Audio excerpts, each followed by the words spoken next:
Okay, welcome to round 7 of the Great Southern Footy Fanatics, and guess what? I know you'll all now turn off because John Griffin's decided to roll up and join us. The viewing should increase now, Michael. Hey, look, let's get on with it because we've got so much to talk about, and the first thing is the sun is out. Finally, we have a paper that gives us some sport. Well done, Mr. Editor. And next thing is this week. A bit longer. Yeah, hold it up a bit long. Get tomorrow's edition. There's a couple of real big stories in that you will love. Come on. We've got to move on. National Volunteers Week. Now, we don't get anywhere without volunteers. There's a couple that just walked out. Kerry, the trainer. And in any footy club just doesn't get by without the volunteers. So I think the players should really get around the volunteers this week and give them a pat on the back. Why'd you single out Kerry? We've got him in every club in the league, and you decided to pick out one. Well, he was just passing. There's Alan Swain in the kitchen already. But we're here at Encounter Bay. We've got the Academy game versus the Victor High School. We thank the high school for coming on down here. Yeah, just for a bit of background, because he just all of a sudden assumes that everybody knows what Academy game is. This is the Great Southern Football League under 15s. They've been playing the Victor Harbour High School for a number of years, who run a very good AFL program under Paul Loughead, who's a very good friend of ours. John? Try Loughead, not Loughead. Well, anyway, Paul's a terrific bloke, and he used to be able to play the game quite well himself. Yeah. But this game's on tonight, and that's great. We're pre-filming this before the Friday edition. Yeah. So, but hey, look, it's great to have everyone over on board. Yeah, and the West End, great product. The West End, we're going to have a beer a bit up later about that. But no, look, it's a great thing. The under 15 Academy team, the association side's being coached by Bryn Lutz, who does a tremendous job with, and he's from McLaren. So yeah, we're looking forward to seeing what happens in this game and our build-up towards the association match, which is over the June long weekend. Thank you, Michael. Yep. Thank you. We better push on, or we won't get any of the games covered. Right, one thing I want to talk about. We saw Victor defeat Mount Compass, and I just want to talk about one thing I saw in that game was Zach Dowling running in the wrong way, and Bailey Hand from Mount Compass were both boys. Had their eye on the ball, and I just loved the mark that Zach took, and that just to me was one of the great examples of our footy and keep your eye on the ball. So if we had a mark of the year, Zach Dowling, you would win it. Yeah, that was such a gutsy, courageous mark. And I just wanted to bring that up to start the show with. Thank you. Let's go. Yankalilla versus Langhorne Creek, and first of all, I've got to say that Yankalilla have picked up Luca Angus Weir, Ethan Moore, and Dylan Collis. You know, one of those boys has played 13 games at Port Adelaide, and suddenly those boys have had a big impact on that side, and this game suddenly becomes a very big game for Langhorne Creek. It does. Can you believe how far, like, you've been away? Yeah. But please explain to our great legion of fans, well, where have you been? When you're a grandfather, sometimes you get grandfather duties, Michael, as you would know. Congratulations, John, on being a grandfather. Let's move on. Yeah, I know. He's got Little Sully, and you've got Marla, and Indy. Right, there we go. He's been in WA, and he's just abandoned me and just left me to my own device. Rightio. It's a long time we have said, you know, this will be a good game between Yank and Langhorne Creek. Now, can you understand, you've been away, can you understand how far the Hawks have fallen off the cliff? They've fallen off the perch, Michael. Well, it's fallen off the cliff. Like, since when? Round 7, they've only got one win to their name. I think it's been happening since we left, but they won a few premierships. 5, I think. Yeah, sorry. Yeah. There goes the wine order. Okay. No, it's Curtis Perry. I really rate Curtis as a coach, and I've seen him, do some courageous things. He's going to need all his courage on. Yeah, but there's been an upside. Young Tauki's going well. There's Humphreys is going okay. Matt Tompkins leading from the front, and the boy that has stood out and better be playing association footy. Better talk to the president about that one. And the does the president pick the side? Does he? Well, he can manoeuvre the chess pieces, and that's Darcy Clifford. If he's not holding down a key back position, if there's been one plus about the disappearance of Tom Durham, which we knew that there was going to be some issues if they lost him, because he holds it about, has been that Darcy Clifford has really stepped up, and he's playing some outstanding footy. It's been in their best players every week, and I wouldn't be surprised if he's polled at least one vote in each of the games. He's been that good. Right, we're not riding the sun now, Michael. A pick, please. All right, well, I think the Creek will beat the Tigers. Yes, but I think it'll be a much more interesting game with those boys in. The next game is Maiponga Sellicks, the Muddies versus Goolwa Port Elliot. Now, I know Goolwa Port Elliot last week on Facebook were having a spit about the umpires and what that could have happened, but the best comment I read was from Andy Hayden, who said, look, let's just grab some positive out of this. Forget about the umpires. We had Costa, we had Zach Bates, we had Caden Wilton, we had Harry Pearce. Harry Pearce is in year 10. He's playing in the academy game out here tonight. We do like Harry, don't we? Yeah, and Brody Vincent. So they've got good young blokes. And the thing for Gore is, I wrote on their Facebook site, how do you keep your young kids? How do you get them back to the club? We've seen what happened with Victor Harbour this year when their young kids came back. Yeah, well, they'll come back if you just keep doing the right thing. You just don't get angry with them and just let them do their thing, and then they find out that the grass is not that greener on the other side, and they come back to your club. Did you mention DeConning? Yes, that's Costa. Oh, sorry. Sorry. He's we'll just stop assuming that they all know. Away. Yeah, well, I didn't write his second name down. I thought it might be Costa Razoo. No. Okay. Now, one thing, Jimmy Fry got injured early in that game too. Jimmy Fry, but Daniel Fry is absolutely burning up the track at the moment. So keep an eye on Daniel. What about my Ponga? Where do you get Elliot Chalmers, Levi Proud, and Hassan Ahmad Watkins? I used to play with Michael Ahmad. He was an Olympian basketballer and a ruckman. How'd you go against him? Well, I didn't play against him. I rove to him. He was the best ruckman I've ever rucked to. Freddie Pascoe would take great offence to that. No. Is Hassan Ahmad Dash Watkins, is he related? I don't know. You're bringing it up. Well, he's from Darwin, you know. Well, okay. Yeah, so you're bringing it up, so you've got to have this sort of research. But those three boys into that side, all 26, 25, you know, that is a huge in for Ponga. Oh, well, it's good that the Mudlarks, you know, they've had so many years where they haven't made the 5. And it's just, yes, well, Ferrero Milk are our major sponsors. Ferrero Milk have come good. You know, so you expect them to... They're not on milk, are they? They've come good. Their recruits have come through. Ben Kendy's kicking goals up forward with Matt Watkins. And look, I think my Pelham Celtics will win. And they'll win convincingly. Push on.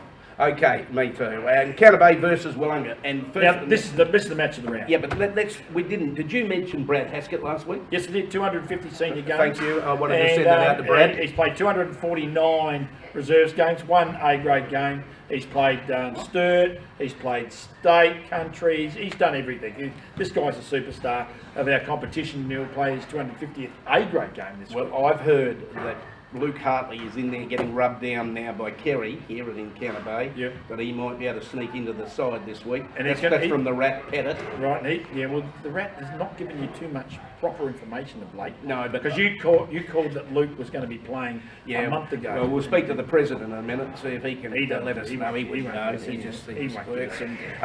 Tonkin versus Bass. Yep, that's right. That'll be just massive for the day. Yeah, and then you've got Cam Hutchins against Pettit in the centre. Yeah, that'll be a good year. Cam Hutchins is my tip for the male medal, to be honest with you. So I've already gone out and limb with that one. So I think Wollonga will win this one. Yeah. What about Tarka's got to really kick some? Don't worry about Jay Tarka. Look at another bloke called Nick Marshall. Yeah, well, he's been kicking. He's just kicking goals consistently every week and kicking a bag. So and Marcus Lippett's they've got the firepower. So Billy Puckeridge played his first A-grade game. Well done, Billy. Ex-Seaton Ramblers, Patrick McKerney, 2 goals last week. I said that right. Probably not. I'll be here. I'll be here, Todd, on Saturday. So it'll be an interesting game. We'll have a beer together. Encounter Bay have got to show that they're quite serious. What's your tip? My tip is, I'm here at Encounter Bay, I've got no choice. No, we'll just say who your tip is. Come on, look down the barrel. Encounter Bay. Okay, right, next game. What did you tip, by the way? I went Wollonga. I said that about 10 minutes ago, but you've lost it already. Here's going to be the, you think that game's good, but I think McLaren Eagles versus Victor Harbour is going to be an absolute beauty. Okay. Jackson Elms last week. If Jackson Elms and he's not in the association side, I'll be jumping up and down. Well, we've got to talk to these 2 blokes, you know, our secretary Andrew Batten and our president Terry Corcoran, the other ones. Lachlan Matthews versus Ellis. Ellis is in the middle against McKinnon, so you know you've got McKinnon will be. He's already in the leadership group. Yeah, but Zach Dowling has his hit in there, and we've already spoken highly about how he goes about his footy.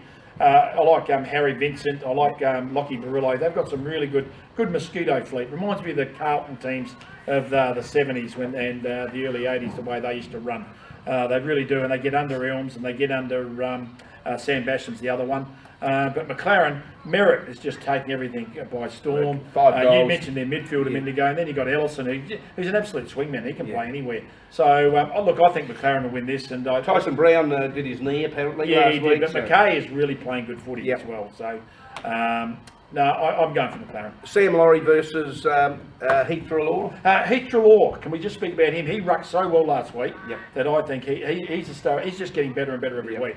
And I do like the way he's going about his footy. Him and Sam Laurie, they'll break even, but I just see the depth of McLaren will be too much. And I think that's the way I'm seeing it. But the boys are only going to turn up and play like they did last week, and it'll be a great entertaining next game. McLaren Eagles. For me, Strath Roosters versus Mount Compass. Now, this is crucial for Strath. Yep. Like, Strath are up and down way too much. Yep. What I saw from Compass last week, there was a little bit of undiscipline creeping in, and they're creeping in with a couple of players that I really feel don't need to do that. No, we they're rate absolute those stars. players. We They rate them rate as them. stars. Yeah. And I don't want to see them. They've been absolutely they've been they deserve everything they've got in the game because they have been just role models. And I just don't want to see them going in and just doing a few of the cheap shots they were doing last week. And I know it happens when you've won premierships and you start to slip a little bit. And it certainly is unusual for them to lose by 10 goals to Victor Harbour. But the whole thing is, I want to see them just perform and play the ball and do the job. And I think Mount Compass, I do like a number of their players there.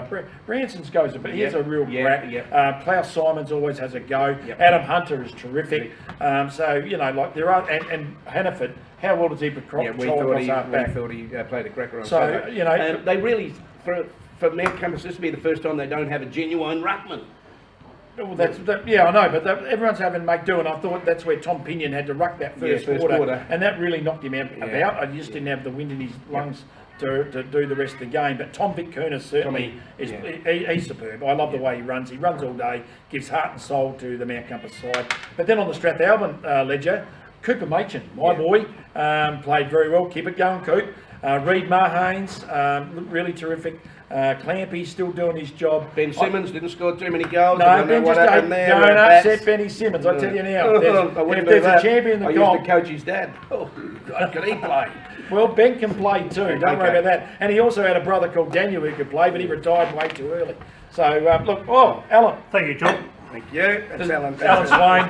It's volunteers week, and he's taken a full one and left me with an empty. Anyway, so who's your tip? For me, it's going to be Strath. Now, I've got a lot of time for Nick Manwood, who's the coach of Mount Compass, a hard player himself. But I think Strath at home, we're just going to be too good. Hey, before you go on, for a bloke that's got no notes, you've got a lot to say. Well, that's my job. Yeah, okay. Because I had to get in because I knew your battery would be full and you'd be full of juice. Yeah. But I tell you, there is one guy at Strathalbyn and he knows, is Adam Clark. I love the grub man. He played a game-breaking game last week. Keep it going, Adam. You're a star of this competition, and I love the way you go about the footy. Right, now Friday night I was at the girls at the football at Victor Harbour, and that was one of the best nights I've seen at girls football. It was full of families. It was just a big day. I ran into Modra there, and Hayley Modra was there, and she was jumping up and down. She scored her first goal. Victor Harbour night game. Which Modra did you run into? Both, the whole family. Because you've got to remember, you can't... It was the whole family. It's no longer you drop the name Modra and everyone thinks Tony. There's Erica, there's Luke, there's Hayley. Yep. Luke is becoming more popular than Anthony. So, and Erica, she's been absolutely awarded all these prizes in tennis. So I think you've got to settle down a little bit. I tell you what, I saw the next best player. I'm putting a pencil next to this name, Lily Baxter. Remember it. She'll be playing league football and AFL football if she wants to. If basketball or netball, it doesn't play for Port Adelaide. And the other thing is Victor. I've got to take my hat off to Ben Yeomans, who's done a fantastic job with the A grade. Getting Mayer overall back, and Jamie Millard and Elisa Brooke played a fantastic game. Saw Elisa Brooke at Nino's this week, and I told her on the back. Sunday, I said, you should be out there playing in this Panthers side versus Glenelg. You were good enough to be there. They had a girl playing for Glenelg, 15 years old. So don't tell me age is the thing. Now, Goa. I've got to talk about... Hang on, Bats is winding us up. You've got to keep going. Well, how can we... You cannot just write notes for a month. You've got to bloody... but how will we sell the girls' football? Well, you've just done it. You've just done it. Oh, sorry, Kalani Bates. Sorry, Lucy Earle. Sorry, Rachel Searle. Sorry, Darren Heaton and Indy Quarrenbar that played 8 quarters. Okay, sorry about that, but we haven't got time. No, you just did, so well done. Round 7, Strath versus Mount Compass at Strath after the men's game at 5 p.m. Galway versus Wollonga, 10:40 at McLaren. I'll be there at that. McLaren versus Victor, also at McLaren at 3:20, a full round of girls. Yank has a bye. Is that okay, Mike? Keep going, John. No. Right. What else can we say? We've got to go out now and coach a side. Yeah, we're meant to. We're going to go. I'm Good, the forward coach. I'm the defence coach. I don't know anything about defence. Don't you feel sorry for these kids? Yeah, get your Flerio son. Get your head around that. Yeah. Okay. Thank you.